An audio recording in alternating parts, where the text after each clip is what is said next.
they see an ad on television, and it's for a project that you can apply to. And there's even a tour of what you get if you get into this project. So you get full employment, you get safety from the dangers outside, you get white fluffy bath towels, which they've not seen for a long time, a toilet that flushes, this can be very appealing, and a bed with flowers on the sheets, king-sized bed, and it's just very alluring. So they apply and they do get in. And it turns out that the full employment is offered by a timeshare scheme, which is a timeshare prison scheme. So inside the town, which has a wall around it, there's a prison. And everybody in the town spends 1 month inside the prison being a prisoner, and the next month outside the prison servicing the prison. And then the next month in, and the next month out. And while you're in the prison, another couple is living in your house. Think of how that brings down the cost of living. It is a for-profit private prison scheme, and it takes us a little while to find out how exactly they're making the profit. There's another catch too, which is that the real criminals have to be gotten rid of because they'd be too disruptive in a scheme like this, would they not? So now I'm going to leave it open for you. I have something on Reddit called AMA, Ask Me Anything. Your turn. And Tim, I'm here for you, wherever you may be. Where are you, Tim? He's too shy. There he is, right in the back. Good for you, Tim. His wife made him come. But being a good person, he came. Okay, you can tell it wasn't as awful as you thought it was going to be. He's shaking his head. Okay, AMA, ask me anything. Yes, go ahead.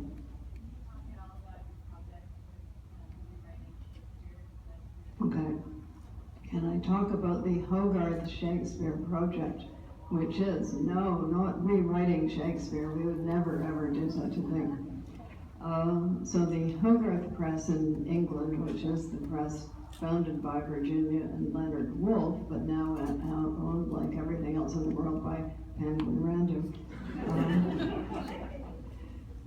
has decided to honor Shakespeare's something or other anniversary, either birth or death. We'll have to revisit that to see which it is. They have asked a number of different writers to each choose a play of Shakespeare's and revisit it in terms of a prose novel.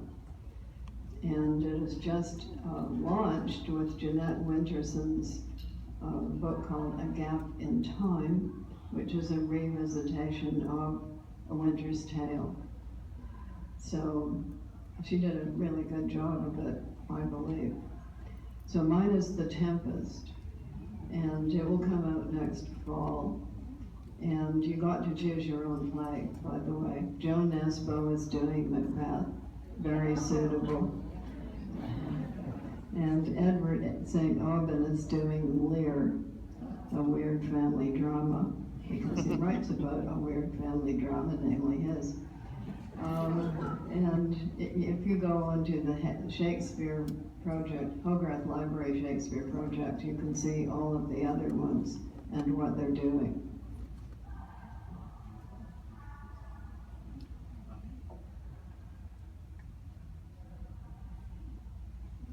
Yes.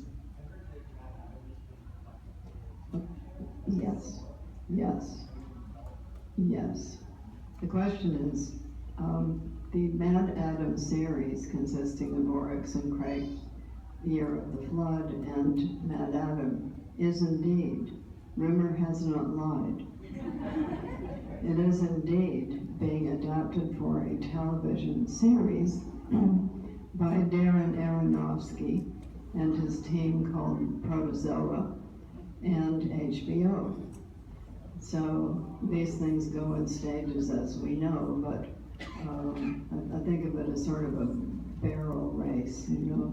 The pony gets around the first barrel and then goes around the next barrel and the next barrel. So the barrel that's just gone around is the pilot script. And in fact, in the plane coming here, I was reading the pilot script and making my notes upon it, which I have now sent off. So that's where we are at this moment, and I know what the question that is on your mind about it, and it is the thing you want to know about it. Well, it's the thing I wanted to know immediately. Who's in it? Who stars? What? Who stars in it? Who's playing in it? I don't know who's playing in it. That was not what immediately occurred to me.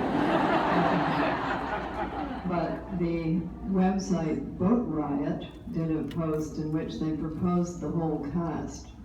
And people thought it was pretty good casting, but whether anybody will pay any attention to that or not, I don't know. But there was another question that was immediately on my mind. No, it wasn't even when. It was about the... No. Think about the content. The content, the most pressing issue, if you're going to do a visual rendition of this, how true to the story, and more particularly, how true to the anatomy of the new transhuman species. And to be more particular, what are you going to do about the big blue penises? Why would that not have been the first question that I would look at? And they said, equally bluntly, we're doing it straight. It's HBO.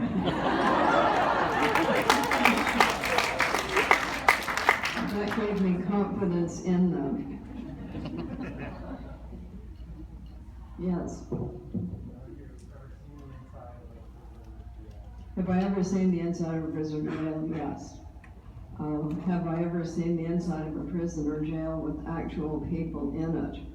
No. Have I done a lot of research on it? Yes. Over the centuries, yes.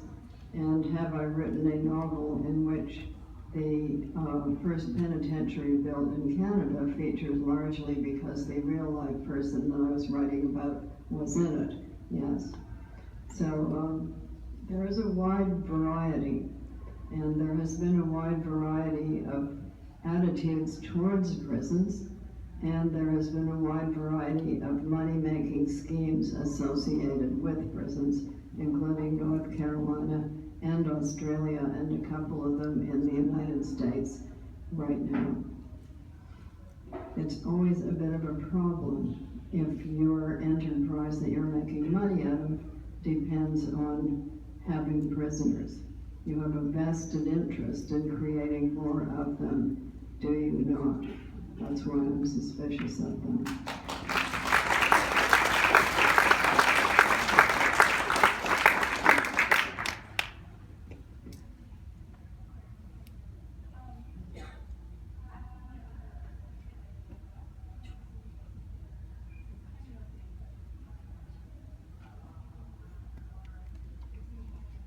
What do I think the differences are between Canada and the U.S.? The U.S. is full of innocent bunny rabbits, and that is why Donald Trump wants to build a wall between Canada and the U.S. He's like the marauding evil wolves that live on the Canadian side, coming across and eating up the innocent bunny rabbits from yourselves. So you should be grateful for being protected in this way. Well, one of the, yes, you have an objection, you're not an innocent bunny, you're just scratching. Yeah, so the real difference is, of course, is that Canada is in population 10 times smaller, and it's got no really hot deserts in it, the way you do. So you could put it this way, north of Canada is Russia, and north of the United States is Canada. And we're sort of the buffer zone.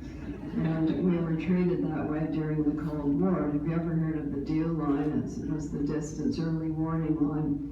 There were a number of rocket silos in Canada, where of course nobody of any importance lives. And when the Russians shot atomic rockets at the United States over the top of the North Pole, the rockets from Canada were going to go up and intercept them, causing them to explode over Canada, where nobody of any importance lives. So you should be grateful that you have this buffer zone. And south of the wall, the buffer zone, you see where it's going. And south of the United States is Mexico, which is a very different geographic placement. So that's just one difference. We could go on. The second language of Canada is French. The second language of America is Spanish. So for historical and demographic reasons. In terms of Lord of the Rings, Canada is the land of the hobbits with furry feet, and underestimated, but with an inner strength.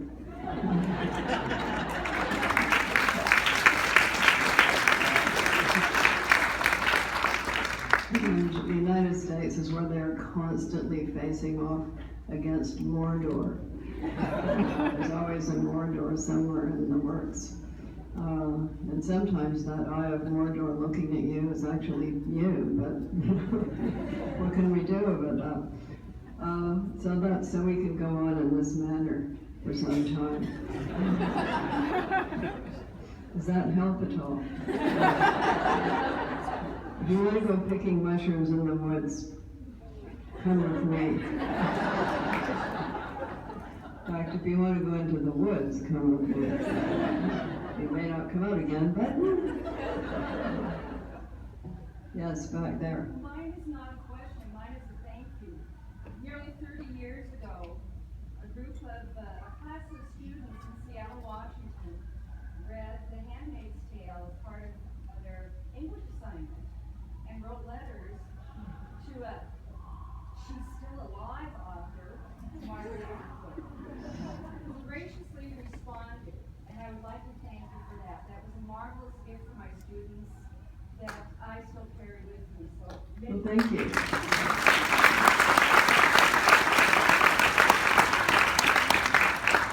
It's a Canadian thing. We were brought up to believe we had to answer the name. another difference with the United States. Well, there's all these Canadian jokes. I mean, I could bore you with them. But some of them have to do with being polite. And one of them is actually from a songwriter called Nancy White. It's, what does the Canadian girl say when asked if she'd like to have some sex? She says, only if you're having some yourself.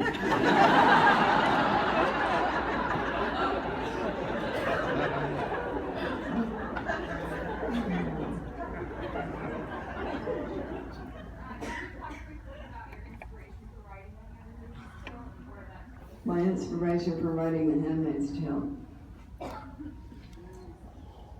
Once upon a time, long, long ago in history, something happened that you have been lied to about for years. Okay, you've been lied to probably, maybe not as much as before, but once upon a time you were probably told that the Puritans sailed to America to start democracy. That wasn't true. They sailed to America to start a theocracy with them in charge, and that's what they did. So that's a sort of foundational moment in American history, and I was lucky enough to be able to study it with a man called Harry Miller, who brought the study of American literature and civilization into universities, which had not been viewed favorably before that time. And he was an expert on the American Puritans and also on American Romanticism. So you'll notice that The Handmaid's Tale is dedicated to Harry Miller. The other person it's dedicated to is Mary Webster. Mary Webster was a real person in 17th century America. She was known as Half-Hanged Mary because they hanged her for a witch, but she wasn't, but they hadn't invented the drop yet, so she didn't actually die. She dangled up there all night, and when they came to cut down the body in the morning, she was still alive. She's an ancestor of mine. So I felt that if I was going to write a book like The Handmaid's Tale, I should dedicate it to her, because she must have had a pretty tough neck. Gonna stick your neck out, it should be tough. So partly that, partly my interest in dictatorships and how they get into power and how they stay in power and how they operate. And that comes simply from the fact that I was born in 1939. The year Canada went into World War II. And I've been interested in those kinds of governments ever since. So the question posed to oneself was, if America was going to have a dictatorship, what kind of dictatorship would it be? So it's partly an answer to that. And then partly it came out of my study, which goes way back, of certain kinds of utopian and dystopian literature. So most of which in the earlier part of the 20th century was written from a male point of view, because it was mostly men writing it. So I thought how interesting it would be to flip that around and do it from the other point of view. And my rule for it was not to put anything in that hadn't already been done sometime, someplace, or for which we didn't have the technology. So all of the building blocks are real. People were just a bit shocked to find it happening in Cambridge, Massachusetts, which is where it is set. Harvard started as a theological seminary, as I'm sure you are aware. They were not amused at first by this book. They didn't think it was fun that I hung some bodies on the Harvard wall, but they've come round. When we did the movie, we did it at Duke University, because Harvard, you couldn't do it there. And Duke, in fact, the handmaids you will see in them as the chorus, as it were, are dance students from the Duke University dance class at that time. That is why they get hanged so gracefully. And as we were hanging one of them in the movie, the chapel door opened and out came a wedding rehearsal party. And they were really not amused. Oh dear. Okay, so there have been many interesting stops along the way with it.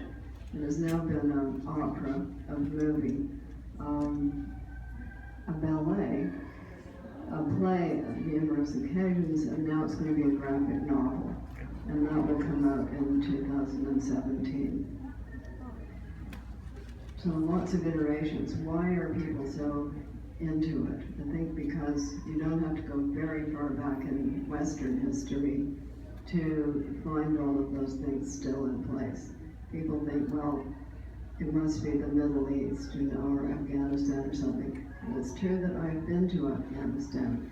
I was there 6 weeks before Dawood was shot, initiating the string of events that we now find ourselves caught up in. So I could see it just before it really kind of got bombed and shit. Sorry. Four-letter word. Oh well. So that was really interesting, but it's not just about that. It's really about our own history, not very far back at all. And an early morning about things digital, by the way. Yes.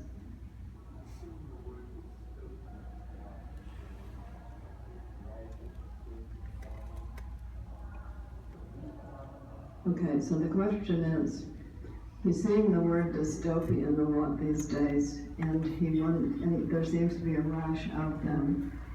Is that new? No, it's not new. Probably it began with Atlantis, story of Atlantis being destroyed. Socrates, Plato, goes way back.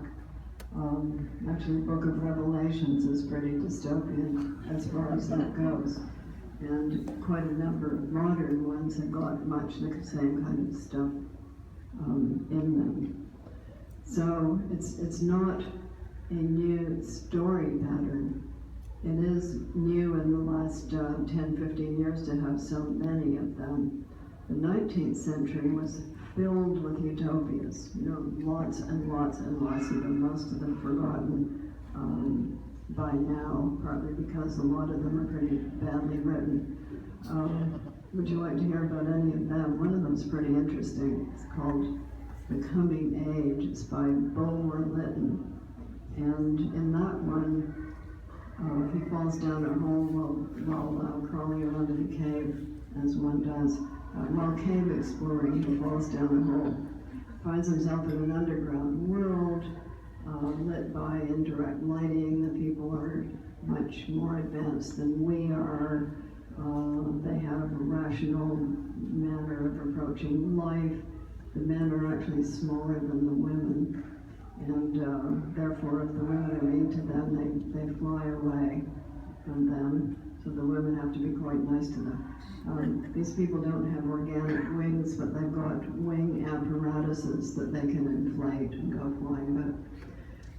So those people are called the Virillians, V-R-I-L. And a lot of people started believing in them. It was sort of like L. Ron Hubbard, people started believing in it. And don't laugh too much. It was a Virillian society, and in World War I, when they invented those cubes of condensed meat extract, they called it Bovril, B-O-V-R-I-L, so bovine vril, because vril was life essence. And one of the people who believed that there really were Virillians was Adolf Hitler. He thought that if he could only find the hole that this guy fell down and get into the land of the Virillians, he could get hold of the life essence, have some of it. And the hole was supposed to be somewhere in Norway, and he actually sent teams of people to look for the hole. Fiction is wonderful. So that's one of the interesting ones, but there were a whole slew of them. Around the turn of the century, we started getting dystopias, even before World War I. So War of the Worlds, H.G. Wells, Jack London's got one around that time. There's one called The Purple Cloud. There's a number of them that appear at that time, which is typical for turns of millennia and turns of centuries. These numbers actually mean nothing in geological time, but we attach significance to them and to the world. Year 1000, a lot of people sold everything and went up on top of mountains waiting for the apocalypse, which then surprisingly didn't happen. So those moments of our counting time tend to trigger end of the world stories. And then World War I happened, and then we had some real utopian schemes come in big time, and those would be Soviet Socialist Republic, Nazi Germany, Mao's China, and then some other ones that followed on, like Pol Pot and some minor ones that you might not know so much about, but there were a slew of them, and that made it much harder to write utopias. They were much less believable. Then along came climate change and various financial unfortunate moments. And I think young people are into them and writing them partly because they feel insecure about their future. And they see certain things happening that they find pretty alarming. There have been a number of, let's call them granddaughters of Handmaid's Tale. So similar kinds of things, but with different clothing. And I think that's because some United States are actually behaving that way towards women. So I think that's the explanation. I don't think it's very far to seek. The interesting question for me is, when will somebody try a utopia again? That's quite interesting. So far, we've only had them on other planets. You know, we've had them in outer space and places like that. But it used to be islands, under the ground, lost worlds, but we've mapped the world so much that we've had to move into outer space with our utopias. Yes.